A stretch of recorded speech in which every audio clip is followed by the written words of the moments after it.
नमस्कार प्रिय छात्र और छात्राएं, एक विशेष जानकारी। मेरा कहना ये है कि एक ही पैसेज पर आपको 2 स्पीड दी गई है, 40 और 60 की। तो पहले पैसेज की होमवर्क करें और व्हाट्सएप के माध्यम से जांच कराएं। फिर उसकी 10 बार प्रैक्टिस करने के बाद आप 40 की स्पीड को मेंटेन करें, फिर 60 की स्पीड करें और इसी प्रकार आगे बढ़ते रहें। धन्यवाद। Ready start. हमने देख लिया है कि सरकार में राजनीतिक लोकतंत्र यदि किसी प्रकार की आर्थिक समानता के चौड़े आधार पर नहीं है तो वह दिखावा मात्र रह जाता है। जिस समाज में संपत्ति की असमानता हो वहाँ लोकतंत्र के राग का कोई अर्थ नहीं होता।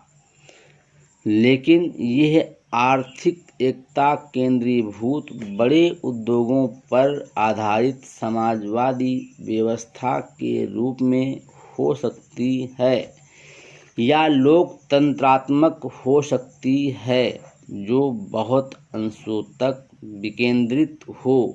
मेरी धारणा है कि किसी समाज में ऐसी आर्थिक समानता का नतीजा जिसकी आर्थिक व्यवस्था एकमात्र बड़े उद्योगों पर ही निर्भर करती हो, यह होता है कि थोड़े से लोगों के हाथ में अधिकार सीमित हो जाता है। परिणाम यह होता है कि लोग अधिकार का उपयोग साम्राज्यशाही या अधिनायकशाही के रूप में करने लगते हैं। ऐसी अवस्था में शासक केवल प्रजा के राजनीतिक वरन आर्थिक जीवन का भी नियंत्रण करने लगते हैं। यदि राजनीतिक क्षेत्र में अधिकार रखने वाले को चरित्रहीन करने की क्षमता है तो एक के ही हाथों में राजनीतिक और आर्थिक दोनों अधिकार होने से उस बात की दोहरी संभावना बढ़ जाती है। पूंजीवाद ने लोकतंत्रवाद की हत्या इसी कारण की कि पूंजीवादी वर्ग के हाथ में प्रत्यक्ष या अप्रत्यक्ष रूप से राजनीतिक अधिकार चला गया। समाजवाद, कम्युनिज्म राजनीतिक अधिनायक के हाथ में आर्थिक शक्ति का सारा नियंत्रण दे देता है और ऐसी अवस्था में लोकतंत्रवाद के लिए उतना ही खतरा है जितना कि पूंजीवाद में। सरकारी विभाग में डाक विभाग एक उत्तरदायित्वपूर्ण विभाग है। इस विभाग की शाखाएं तथा उपशाखाएं बड़े बड़े नगरों से लेकर साधारण ग्रामों तक फैली हुई है। बड़े डाकखानों के अधीन छोटे डाकखानों को ब्रांच पोस्ट ऑफिस अथवा सब पोस्ट ऑफिस कहते हैं।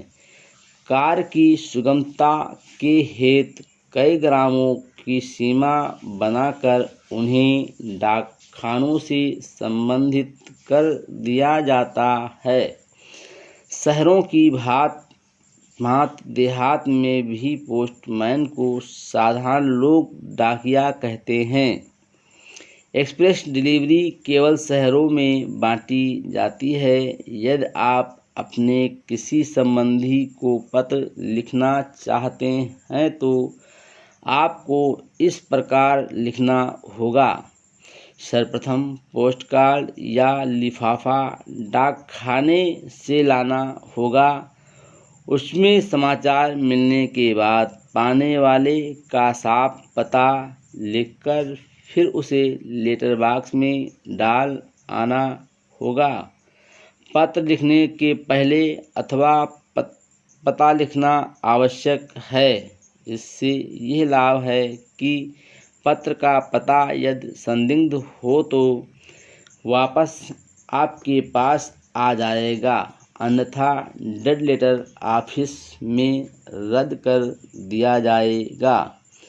भारी लिफाफा हो जाने पर टिकट अधिक लगाने पड़ते हैं।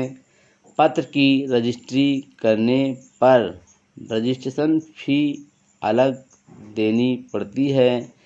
इसी प्रकार मनी ऑर्डर तथा बीपी आदि भेजने का भी नियम है। यदि कोई और बात मालूम करनी हो तो कुछ पूछताछ विभाग से मालूम कर लेना चाहिए।